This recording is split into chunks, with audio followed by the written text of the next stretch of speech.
Hi everyone, welcome to Om Brewok Story. Semoga kalian sehat selalu dan diberikan rezeki yang berkah. Kali ini Om akan membahas alur cerita film lagi dari Irfan Khan yang berjudul Karwan, keluaran tahun 2018. Film ini menceritakan kisah tentang petualang dua sahabat keliling India untuk menukar jenazah ayah dari salah satu dari mereka yang tertukar karena paket kargo salah kirim peti jenazah. Tanpa mereka sadari, petualangan itu mulai mengubah hidup mereka. Persahabatan, cinta, dan kekoplakan tertuang di film ini. So, nggak usah pakai lama, siapkan tempe mendoan dikasih saus kacang. Bemper Om Brewok Story.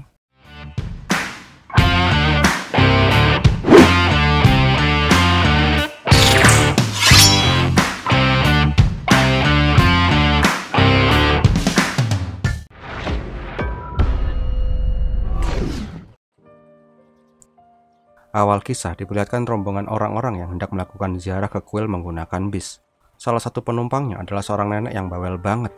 Dia selalu sok kenal sama penumpang sebelahnya, seorang kakek-kakek yang gedek banget karena diajak ngomong terus. Di tempat lain diperlihatkan seorang pemuda yang bekerja di perusahaan IT. Kehidupan Avinas terlihat sangat monoton. Kerja, dimarahin bos, pulang, gitu terus sampai besoknya. Tak sengaja pas di pantry, dia melihat ada pamflet pameran fotografi. Malam harinya dia mendatangi pameran foto itu. Tetapi ternyata fotografer pameran itu adalah temannya dulu pada saat dia masih kuliah. Karena udah lama nggak ketemu, mereka pun ngobrol bareng. Di sini temannya menanyakan, apakah sekarang Avi masih memotret? Karena dulu foto-foto Avi itu sangat keren-keren banget. Tetapi Avi mengatakan kalau dia udah nggak moto lagi, karena ayahnya tidak suka bila Avi menjadi tukang foto keliling. Pada saat di rumah, kehidupan Avi juga terlihat sangat monoton. Dia tinggal sendirian, makan sendirian, ngutut sendirian, kayak Om Brewok sih. Keesokan harinya, Avi kembali jadi sasaran kemarahan bos muda. Rahul mengatakan, lu tuh kerja nggak becus. Kalau bukan bokap gua temenan sama bokap lu, pasti lu udah jadi gelandangan sekarang. Nggak kerja di sini. Nah ini nih, jadi bos karena privilege ya kayak gini nih sikapnya. Setelah itu di pantry, dia diajak kenalan sama pegawai baru yang bernama Ame. Dia terlihat cupu dan malu-malu pas ngajak ngobrol Avi. Dia kaget dengan dunia kerja yang toksik di perusahaannya itu. Sepulang kerja di lift apartemen, Avi nggak sengaja ketemu sama tante cantik. Karena emang udah lama nggak pernah deket sama cewek, Avi dan tante itu pun senyum-senyum sendiri di lift. Duh, sweet sekali. Tetapi pada saat masuk ke kamar, Avi dikagetkan oleh seseorang yang menelpon dan mengatakan kalau ayah Avi meninggal dalam kecelakaan bis yang sedang berziarah. Di sini, Avi merasa bingung dan syok karena sudah bertahun-tahun dia tidak berbicara dengan ayahnya. Tahu-tahu dia dikabarin kalau ayahnya meninggal kecelakaan. Mbak-mbak di telepon juga bilang kalau jasad ayah Avi akan dikirim via kargo pesawat. Mendengar berita kematian ayahnya, Avi pun terlihat flashback dengan kenangannya bersama ayahnya. Kenangan pahit ketika ayahnya menghubur impiannya menjadi seorang fotografer dan memaksanya bekerja di perusahaan IT. Tak lama diperlihatkan Avi sampai di sebuah bengkel. Di dalam bengkel itu ada mas-mas aneh yang ngobrol sama bonsai. Ternyata itu adalah Sokat. Sukat aja deh nyebutnya. Innalillahi wa inna ilaihi raji'un. Sebagai sahabat yang baik, Sukat terlihat berduka cita atas kematian ayah dari sahabatnya. Avi berniat meminjam mobil van Sukat untuk mengambil jenazah ayahnya di bandara. Karena Sukat teman yang baik, dia nggak cuma minjemin mobilnya, tetapi dia juga mengantar Avi ke bandara. Tak lama, Avi sampai di kargo bandara untuk mengambil jenazah ayahnya. Sukat menanyakan, setelah ini gimana coy? Di sini Avi juga bingung. Dia nggak punya keluarga lain, dan dia juga nggak deket sama babenya. Jadi kemungkinan dia akan mengkremasi ayahnya tanpa doa-doa segala. Singkat cerita, mereka sampai di krematorium. Ketika Avi mengurus berkas kremasi, Sukat mencoba melihat isi dari dalam peti. Pas ngeliat, dia langsung jiper. Pas Avi keluar, Sukat langsung menunjukkan isi dari dalam peti itu. Ternyata isinya nenek-nenek cerewet di awal film. Nggak pakai lama, Avi marah-marah sama petugas paket karena mereka salah ngirim paket. Salah ngirim paket mah wajar ya. Tapi kalau paketnya tuh jenazah mah lain cerita coy. Nggak lama, ada juga om-om yang datang-datang marah-marah ke perusahaan kargo itu. Ternyata dia juga salah menerima paket dalam kecelakaan bus yang kemarin sama dengan ayahnya Avi. Singkat cerita, setelah dicek, ternyata paket milik om-om itu tidak diketahui keberadaannya. Sedangkan jasad ayahnya Avi tertukar dengan keluarga di Kochi. Intinya, petugas kargo itu cuma ngasih nomor telepon dari orang yang salah kirim itu dan nggak mau bertanggung jawab. Di jalan, akhirnya Avi menelpon nomor itu. Di sini Avi langsung menjelaskan maksudnya. Mbak-mbak di telepon yang bernama Tahira mengatakan kalau dia sangat senang karena dia juga bingung kok bisa-bisanya paket salah kirim kayak gitu. Tetapi karena dia sekarang lagi sangat sibuk menghandle hotelnya di Kochi, jadi Tahira nggak bisa nukerin jasad ke tempatnya Avi. Singkat cerita, akhirnya mereka memutuskan bertemu di tengah-tengah untuk COD tukuran jenazah. Malam harinya mereka pun bersiap-siap untuk perjalanan panjang COD mayat. Pas mau berangkat, Afi bertemu dengan tante tetangga. Pas basa-basi, Afi mengatakan kalau dia mau mengantar paket keluar kota. Bangkeknya, Suket yang gak bisa lihat situasi malah bilang kalau mereka harus segera pergi. Soalnya paket mayat di mobil bakalan cepet busuk kalau didiemin kelamaan. Jelas saja tuh tante-tante langsung salah paham dong dan kabur meninggalkan mereka. Ayo, siapa yang punya teman bangkek kayak gini nih? Komen di bawah ya. Di saat yang bersamaan ketika mereka pergi, ada mas-mas sangar yang ternyata juga memantau mereka berdua.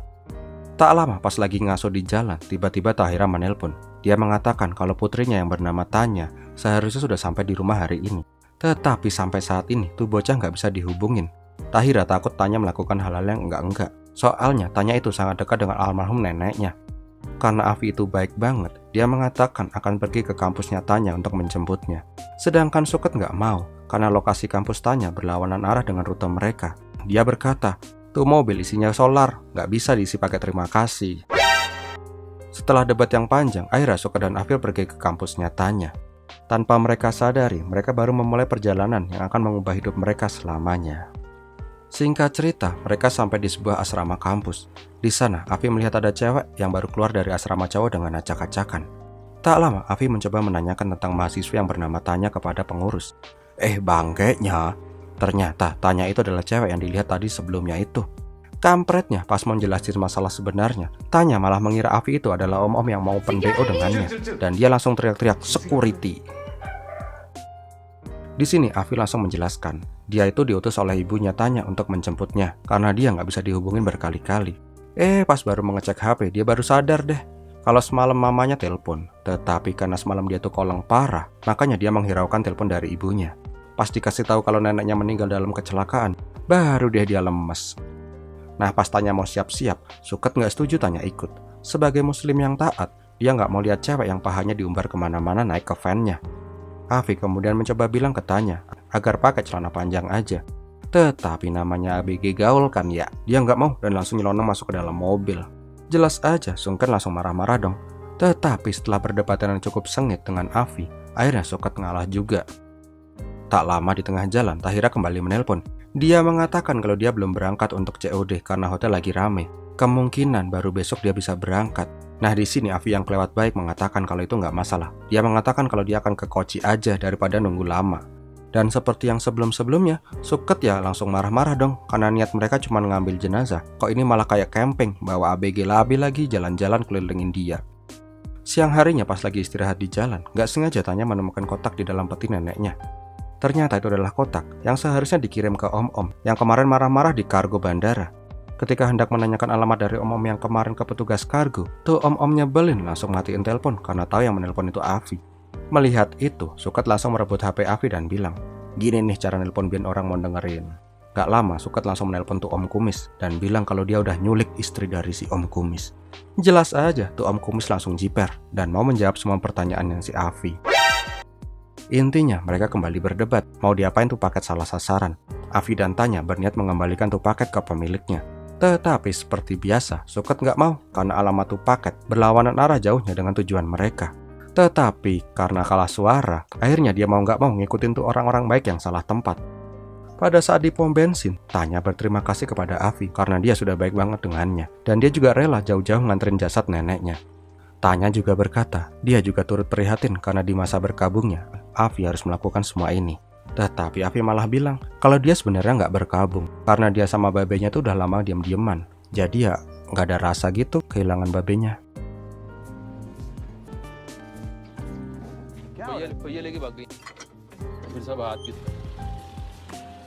Singkat cerita, mereka sampai di kediamannya Nimbar. Tetapi penjaga rumah mengatakan kalau seluruh keluarga lagi di hotel karena ada pesta pernikahan anaknya. Nah bangkeknya, Suket yang sebelumnya ogah-ogahan sekarang malah jadi yang paling semangat karena dia bisa makan gratis di pesta pernikahannya orang. Dan bangkeknya lagi, pas sampai di hotel sempet-sempetnya Suket ganti baju pesta dulu biar dikirain tamu di situ. Tetapi pas menemuin pemilik paket, terlihat pengantin yang lagi gelut. Ternyata karena bibinya meninggal di kecelakaan bis, keluarga mempelai wanita menunda pesta pernikahan secara mendadak. Sedangkan mempelai pria marah-marah karena semua undangan udah dateng, dekor, WO, catering semua juga udah dibayar lunas. Melihat tuh dua orang malah berdebat, Afi jadi bingung pas mau bilang kalau dia punya paket salah kirim. Bangkeknya, si Suket malah minta difotoin di patung gajah, padahal di depannya lagi ada tawuran. Pas perang sudah selesai, Afi baru deh menyerahkan paket milik tuh cewek. Dan tak lama diperlihatkan Nimbar yang memeluk Afi karena paket itu sangat berarti untuknya. Sedangkan di tempat lain, mempelai pria yang galau karena pernikahannya dipending malah PDKT sama Tanya. Dia mengajak minum-minum di bar bareng. Sedangkan si Suket masih aja aneh-aneh, dia malah nyawer kakek seruling. Gak cuman itu, pas lihat bule di sana, dia langsung marah-marah dan ngajak gelut. Karena dulu India pernah dijajah sama Inggris. Emang sini orang, pikirannya kayaknya digadein pegadaian deh. Setelah gelut sama bule, Suket langsung nyebut, "But." Ketika melihat mbak-mbak yang lagi bilasan pakai bikini. Dia juga tambah jiper ketika melihat mas-mas botak saling cium-cium kepala botak di kolam renang. Dan yang paling epic, si Tanya juga malah minum-minum di sana. Ketika melihat Tanya kembali mabok-mabokan, Afi jadi senewan. Seharusnya mereka segera pergi mengantarkan jenazah. Ini malah diajak mabuk. Sialnya, mempelai pria malah nyotronin mereka dan mengajak mendem bareng. Dan akhirnya mereka pun minum-minum sampai mabok. Dari kejauhan, Suket melihat teman-temannya malah mabok. Akhirnya curhat sama kakek seruling. Daripada ngeliatin teman-temannya minum ciu, Suket mengajak tuh kakek seruling main seruling di atas kap mobil. Nih orang idenya ada aja ya. Setelah puas minum-minum, Afi yang lagi cuci muka melihat bayangan sosok ayahnya. Di sini dia merasa campur aduk dan curhat sama Tanya. Ternyata Tanya juga seorang yatim. Ayahnya telah meninggal pas dia masih kecil. Itulah kenapa dia menjadi liar karena kehilangan sosok ayah dari kecil. Nah, pas giliran Suket yang mau raup, muncul deh sosok bayangan mas-mas sangar. Bukan bayangan, ternyata itu preman beneran. Mas-mas preman itu ternyata mengikuti Suket untuk menagih hutang Suket dari rentenir. Mereka mengira bila Suket keluar kota untuk kabur. Karena Suket nggak bisa membayar, preman itu pun berniat mengambil vannya Suket. Bangkeknya, tuh kakek serulingnya masih nongkrong di atas atap mobil, harus kejengkang karena mobil itu tiba-tiba dibawa kabur sama preman. Suket yang mencoba menghalangi pun juga harus encok lehernya karena keserempet mobil. Alhasil tuh mobil plus bonus mayat nenek-nenek dibawa kabur sama preman. Malam harinya terlihat Suket yang udah dikasih penyangga leher sambil memberikan salam ke kakek seruling yang udah kempas-kempis. Kasiannya udah uzur kejengkang dari atas mobil. Sedangkan di luar, polisi sudah menerima laporan pencurian mobil milik Suket. Untungnya, polisi berhasil menemukan di mana mobil itu dan akan segera membawanya kembali. Tetapi mau nggak mau mereka harus menginap semalam di sana. Pas mau ngajak Suket pindah ke hotel, karena dari tadi dia ngeyel pengen pulang karena susar di sana udah kayak tukang jagal sapi. Tiba-tiba dia berubah pikiran pas ngeliat cewek cantik pakai cadar yang menjenguk kakek seruling. Pak, lihat juga nggak perlu sampai kayak gitu kali. Malam harinya di hotel, tiba-tiba kamar Afi diketok-ketok sama Tanya. Tanya bilang kalau dia nggak bisa bobo, makanya dia pengen main ke kamarnya Afi. Sebentar, cewek ABG malam-malam main ke kamar cowok. Mau ngapain lagi coba kalau bukan untuk ML? Main Mobile Legend maksud Om. Jangan pada ngeres ya. Di dalam kamar, Tanya juga numpang hotspot wifi dari Afi karena dia pengen upload foto ke IG. Nah, pas lihat foto-fotonya Tanya, Afi yang memang dasarnya fotografer memberikan masukan. Dan akhirnya mereka pun saling curhat tentang impian mereka masing-masing. Bahkan si Tanya jadi model dadakan pakai HP. Nah, karena mereka udah deket, akhirnya mereka juga selfie-selfie bareng deh. Karena gabut malam-malam mau ngapain, akhirnya mereka memutuskan untuk ke Indomaret buat beli cemilan. Sedangkan di rumah sakit, terlihat Suket mulai beraksi untuk PDKT sama Mbak Cadar Hitam. Dia pun melantunkan puisi-puisi indah yang dia lihat di IG. Duh mas, kalau mau gombal ya modal dikit kali ya. Mendengar gombalan Suket, Tasnem pun senyum-senyum sendiri. Sedangkan di Indomaret pas lagi di kasir, Afi melihat Tanya juga membeli tespek dan balon penampungan benih penerus bangsa. Afi jelas saja menanyakan dong, kok Tanya masih ABG udah main burung aja. Si Tanya dengan entengnya menjawab, kalau di zaman sekarang hal itu udah lumrah. Lagian dia sengaja beli balon ajaib, jaga-jaga kalau Afi nanti malam gak kuat iman dan ngerayangin dia. Jelas aja Afi marah dong, karena dia bukan cowok kayak gituan. Malamnya, Afi yang tadi marah-marah merasa gak enak sama Tanya. Dia pun mencoba meminta maaf ke kamarnya Tanya. Tetapi pas dibuka, kamarnya kosong. Karena panik takut nih anak KBG ditawar sama om-om, dia pun mencoba mencari Tanya kemana-mana. Untungnya setelah kekitar sampai ngos-ngosan, dia berhasil menemukan Tanya di rumah sakit. Pas melihat Afi yang ngos-ngosan, Tanya pun langsung pergi meninggalkan Afi. Oh dasar ABG. Oh ternyata si Tanya ngambilin minum toh. Aduh so sweet banget. Kayak pacaran cinta monyet aja nih mereka. Pas lagi sesi maaf-maafan kayak lebaran, tiba-tiba ada dokter yang mengenali Afi. Melihat ada dokter yang menyapanya, Afi dan Tanya langsung panik. Mereka pikir si Suket pasti melakukan hal-hal aneh lagi di rumah sakit itu. Tetapi ternyata bukan itu. Dokter Sanjay bilang kalau Afi pasti mengenal istrinya. karena pas ngeliat foto album kuliah istrinya, hampir setiap foto pasti ada Afi. Dr. Sanjay juga mengajak Afi dan Tanya untuk menemui istrinya di rumah, sekaligus makan malam bareng. Di sini Tanya yang gabut dan lapar langsung mengiyakan ajakan Sanjay, sedangkan Afi terlihat bingung dengan ajakan Sanjay itu. Singkat cerita, mereka pun sampai di rumahnya Sanjay. Pas melihat Afi, Rumi terlihat langsung kaget, dan mereka pun saling pandang-pandangan, lama banget. Ternyata Rumi itu adalah mantan pacarnya Afi. Oh, pantes. Ketika temannya lagi nostalgia sama mantannya, di rumah sakit, Suket masih aja penasaran sama Tansem. Bahkan tuh om-om bucin ambil paper cup bekasnya Tansem. Dan Gayung pun bersambut, ternyata si Tansem juga cengar-cengir sendiri ketika melihat Suket. Pas di kantin RS juga gitu, Suket tiba-tiba menghampiri Tansem dan memberikan coklat untuknya. Tetapi Tansem langsung pergi dari sana, meninggalkan Suket dan coklat yang dianggurin. Ketika Suket pergi dari sana, baru deh tuh mbak-mbak kembali dan nyikat si coklat yang tadi dianggurin. Cocuit banget gak sih, kayak pacaran anak SD.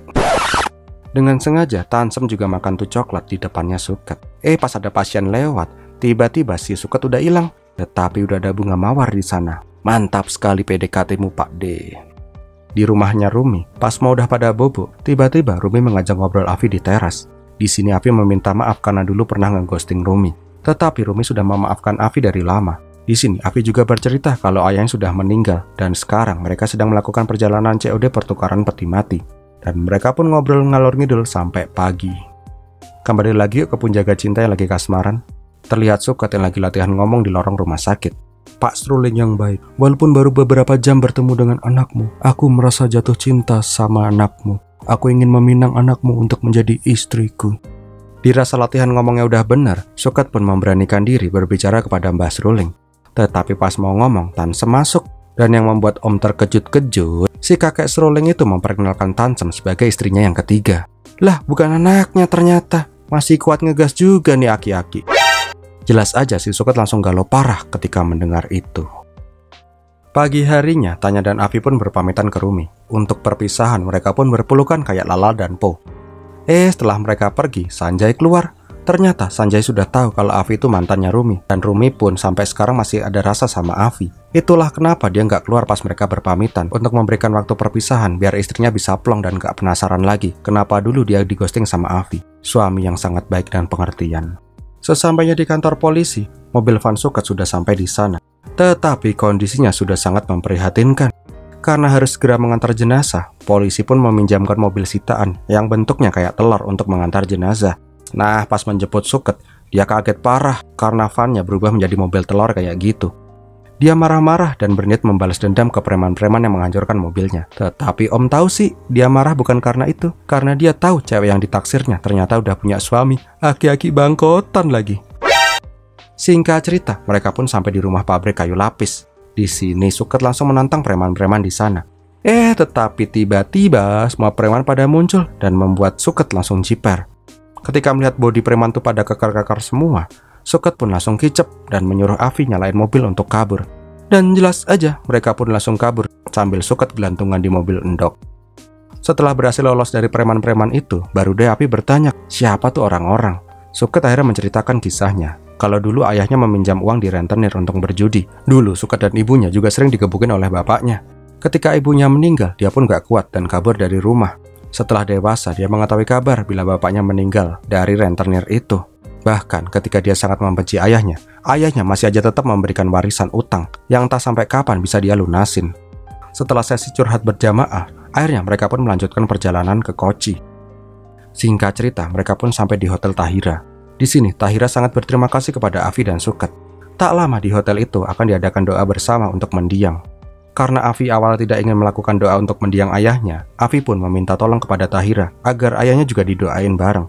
Tahira jelas saja nggak keberatan. Dia juga ngasih kotak peninggalan ayahnya Afi kepadanya. Bukannya langsung dibuka, Afi malah naruh tuh kotak di dalam mobil. Tak lama doa pemakaman pun dimulai. Di sini Tahira membicarakan kenangan indahnya bersama ibunya yang baik hati. Ketika mendengar itu, Afi merasa tidak nyaman karena dia tidak memiliki kenangan indah bersama ayahnya. Dia pun memilih keluar sambil udut. Pas lagi melihat isi kotak peninggalan ayahnya, Afi melihat foto dirinya dan ibunya di dompet ayahnya. Dia juga melihat sebuah catatan yang dibuat ayahnya di bis di awal film. Isi dari catatan itu tertulis penyesalan dirinya karena dia tidak bisa berbaikan dengan anaknya. Dia juga menyesal memaksa Afi agar meninggalkan impiannya menjadi fotografer.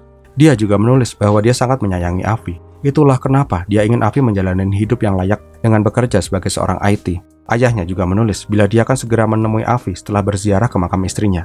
Dia tidak ingin lebih lama bermusuhan dengan Afi. Dan catatan itu pun terhenti ketika bis yang ditumpanginya mengalami kecelakaan.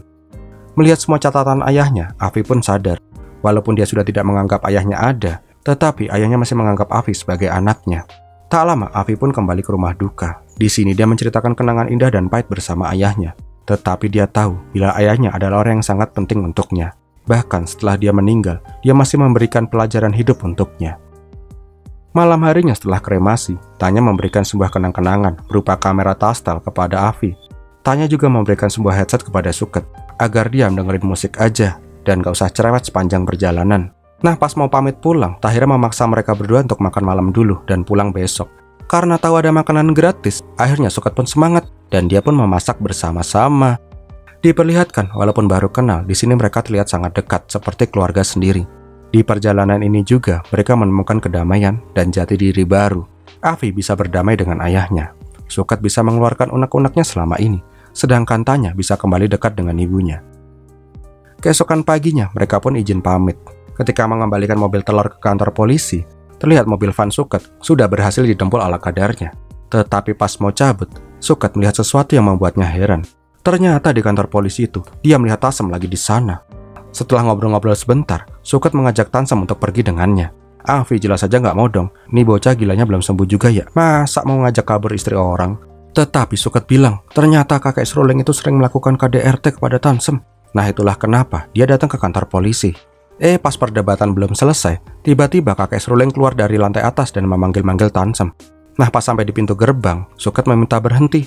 Di sini kembali lagi dia bertanya kepada Tansem sebelum pergi. Kamu yakin ingin pergi dari dia dan hidup bersamaku? Tansem terlihat takut, tetapi dia tidak ingin disiksa lagi oleh aki-aki yang napasnya aja udah kempang-kempis. Dan akhirnya Tansem pun mengucapkan kata-kata sakral. Talak, talak, talak. Langsung talak 3 coy. Dan meninggalkan tuh aki-aki sendirian yang mewek. Malam harinya mereka sampai di apartemen Afi dan langsung pergi meninggalkan Afi. Keesokan harinya Rahul kembali ngamuk-ngamuk karena kemarin Afi izin cuti beberapa hari. Kembali lagi nih bosnya Belin bilang kalau bukan karena babenya Afi nggak bakal kerja di sini. Pas lagi marah-marah Afi malah mengundurkan diri. Dia udah bosen kerja di tempat toksik kayak gitu. Ketika Afi resign inilah Rahul malah yang jadi ketar-ketir karena sebenarnya Afi itu kerjaannya vital banget di perusahaan itu. Nah melihat Afi yang berani banget, Amai langsung mengejar Afi. Dia pun terlihat mantap mengikuti jejaknya dari Afi. Dan filmnya pun berakhir. Di akhir film diperlihatkan Tahira dan Tanya mendapatkan undangan pameran fotografi Afi. Terlihat juga Amai yang ikutan resign dan sekarang bekerja dengan Afi. Diperlihatkan juga Afi sekarang sudah pacaran dengan tante tetangganya itu. Sedangkan Suket sudah menikah dengan Tansem. Dan tamat. Wow, gimana film ini sob? Semoga kalian bisa mengambil pembelajaran dari film ini ya. So, bagi kalian yang suka dengan video ini silahkan untuk like, comment, dan share. Jangan lupa yang belum subscribe untuk subscribe dan klik lonceng notifikasi agar kalian gak ketinggalan video-video terbaru dari channel Om Brewok Story. Terima kasih sudah menonton. Om Brewok pamit. Biar milatihin.